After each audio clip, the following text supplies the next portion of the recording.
Perubahan iklim boleh merujuk kepada perubahan dalam purata keadaan iklim, barangkali keadaan melampau atau mana-mana bahagian dalam iklim. Pemahaman masyarakat umum terhadap perubahan iklim adalah ketidakteraturan musim. Perubahan iklim merupakan perubahan keadaan fizikal atmosfera bumi, termasuk suhu dan taburan hujan yang memberi kesan yang luas kepada berbagai sektor kehidupan manusia.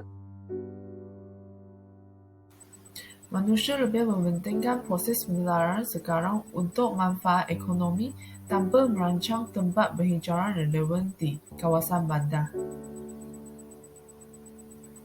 Dan manusia membeli banyak kenderaan bermotor untuk keselesaan tanpa mengira kenderaan tersebut akan menghasilkan berapa banyak polusi kimia yang akan menjejaskan lapisan atmosfera.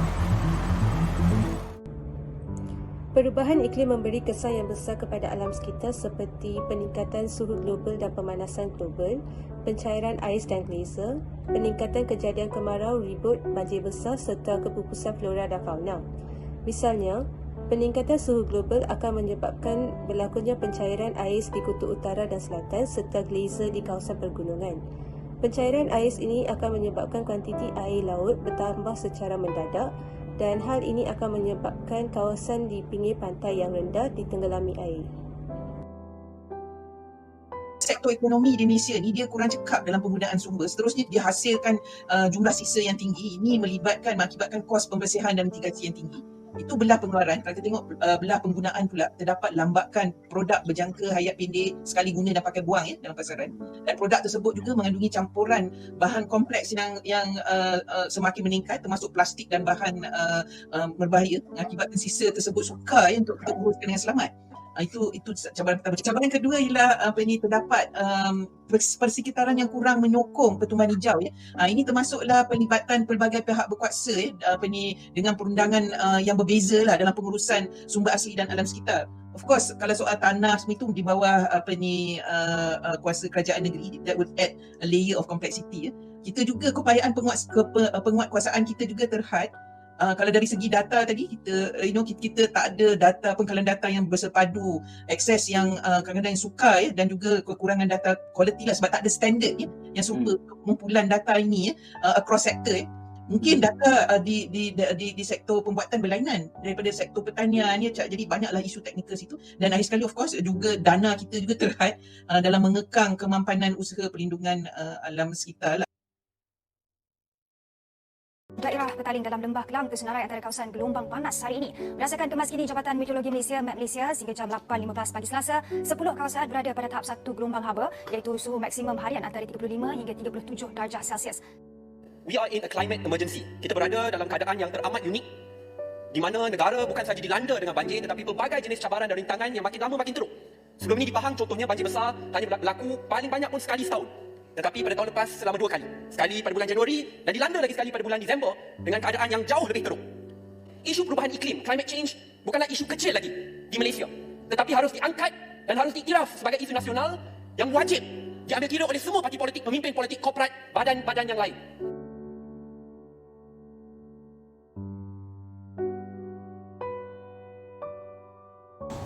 Antara contoh isu semasa yang dilanda di sebuah negara adalah negara Itali iaitu Venice.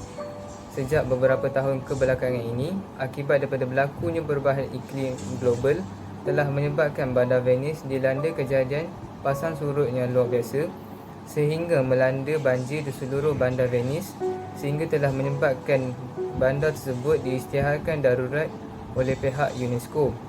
Ini dapat dibuktikan sehingga mencecah 1.54 meter akibat kenaikan paras laut punca daripada berlakunya perubahan iklim dan akhirnya seluruh bandar tersebut dilanda kebanjiran.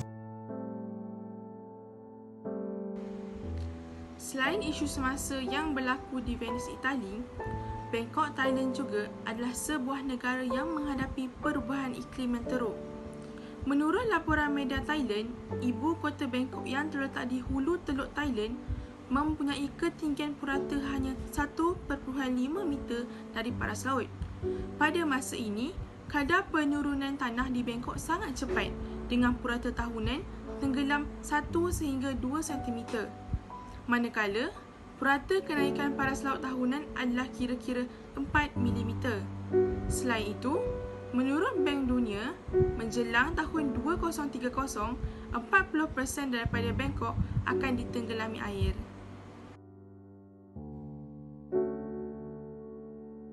Selain daripada Itali dan Thailand, Amazon juga menghadapi isu tersebut. Lembaga Amazon adalah rumah kepada hutan hujan tropika terbesar di dunia dan memainkan peranan penting dalam kitaran karbon dan air global. Perubahan iklim dunia menyebabkan meningkat kemarau semasa musim kemarau. Amazon akan mengancam lagi daya maju kebanyakan hutan hujan kerana pokok sudah berada di bawah tekanan air dan terdapat risiko kebakaran hutan yang lebih besar. Kemarau yang diramalkan juga boleh memberi kesan mendalam terhadap kitaran air Amazon. Biodiversity dan populasi yang tinggi di rantau ini